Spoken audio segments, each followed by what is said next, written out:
আসসালামাইকুম। মোৰ নাম হ'ল কুদৰত আলী। মই জীৱনত 6 লাখ টকা কমাইছোঁ 27 বছৰত। মই 6 লাখ টকা কামাই পেলাই মই নিজৰ ঘৰখন বনা নাই। এইটো চাই লওক মোৰ ঘৰ।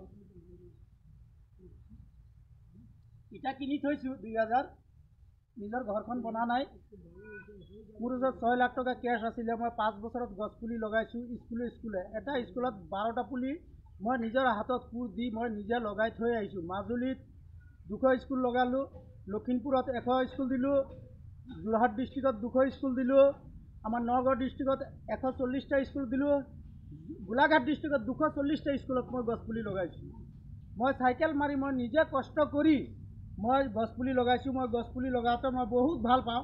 কেলৈ গছ গছনি জীয়াই থাকিলে আমি অবিহনে জীয়াই থাকিম। আজি যি ধৰণৰ গছ গছনি কাটিছে, আমি প্ৰকৃতি ধ্বংসহে কৰিছোঁ। মানুহ এটা ভাবিব লাগে কথা, তাকি এখন গছ কটাৰ আগত 2খন গছ পুলি ৰোপণ কৰিব লাগে। গছ গছনি জীয়াই থাকিলে আমি জীয়াই থাকিম। আমাক অক্সিজেন গছ গছনিয়েহে দিয়ে। আজি মই চাইকেল মাৰি দিল্লী গৈছিলোঁ। এইখন বেনাৰ চাইকেলৰ আগফালে লগাই পেলাই এইটো চাওক। মই দিল্লী গৈছিলোঁ, আপোনালোকে নিউজ পেপাৰ চবত চাইছে চাগে।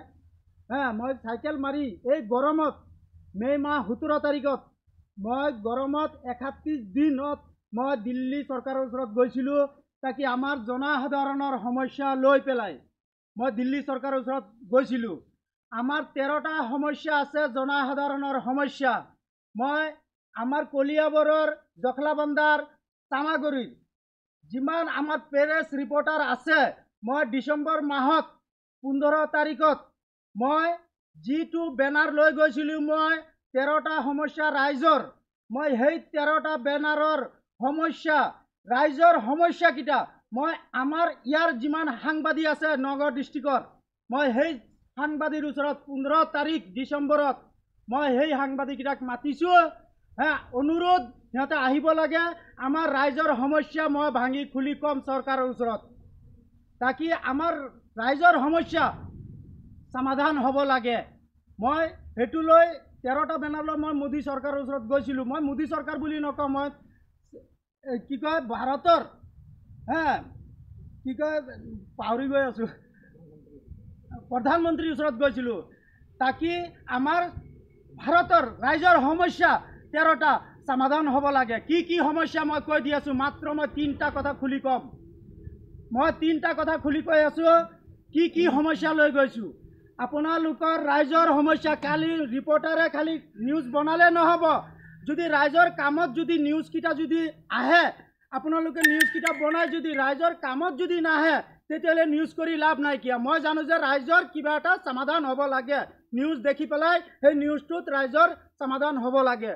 মই আপোনালোকক এতিয়া ভাঙি খুলি কৈ আছোঁ। 3টা দি আছোঁ। মোৰ ওচৰত 13টা সমস্যা আছে, বহুত ভাল ভাল সমস্যা।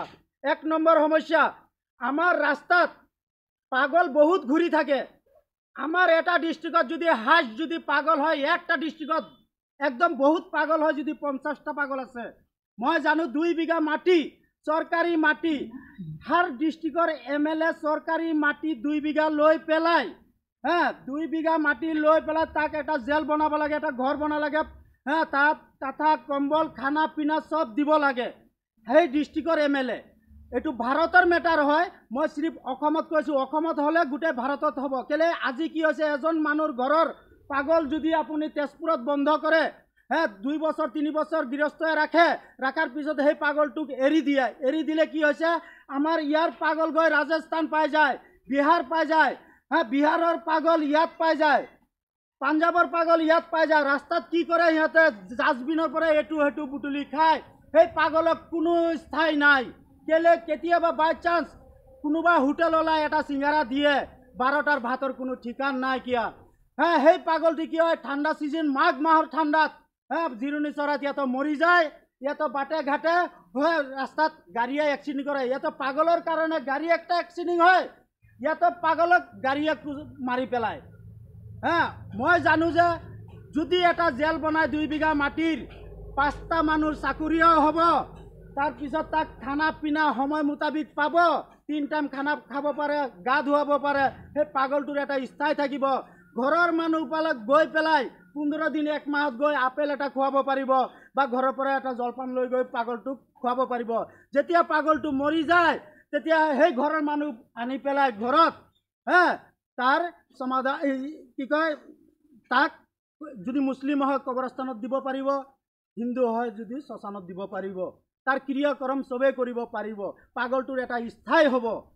মই অসম চৰকাৰক আহ্বান জনাইছোঁ, আমাৰ অসমত এই বস্তুটো ডিচিজন লওক। একবাৰ যদি এটা জেল বনাই পেলাই যদি খানা পিনা 5টা মানুহ যদি ৰাখে, ডনেশ্যন কৰা মানুহ বহুত আছে। কেলে ইয়াতকৈ পবিত্ৰ জাগাত ডনেশ্যন কৰা জাগা নাই। খুব ধুনীয়া হ'ব। য'ত ত'ত স্কেন লগাব পাৰে। কোনোবা যদি 10 টকা ডনেশ্যন কৰে পাগলে পাব। পাগলে ভাল মন্দ খাই মৰিব পাৰিব।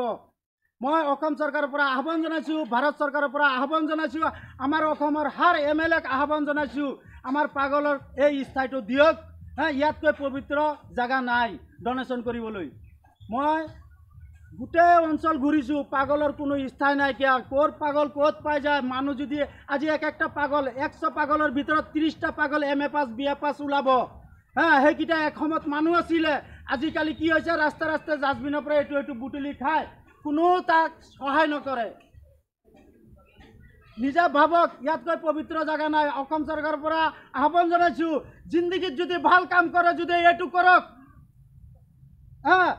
ভাল কাম যদি কৰে চৰকাৰে এইটো কৰক। এইটো ডিচিজন লোৱা একদম হকিকত এইটো বহুত ভাল হ'ব। মই মোৰ ওচৰত 13টা সমস্যা আছে জনসাধাৰণৰ।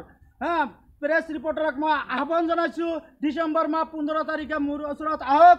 মই 5 দিন আপোনালোকে বেক ব্ৰেকিং নিউজ দেখুৱালে আপোনালোকৰ নিউজ শেষ নহ'ব।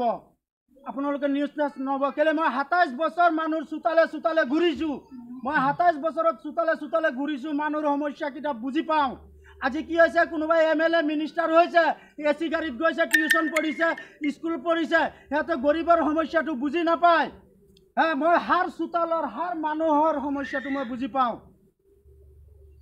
আপোনালোকে মনত ৰাখিব, ডিচেম্বৰ মাহ 15 তাৰিখত এই মিছা গড়বস্তিত আহিলেই হ'ল। মই আপোনালোকক 13টা সমস্যা, ৰাইজৰ সমস্যা মই চৰকাৰক জনাব বিচাৰোঁ আপোনালোকৰ জৰিয়তে।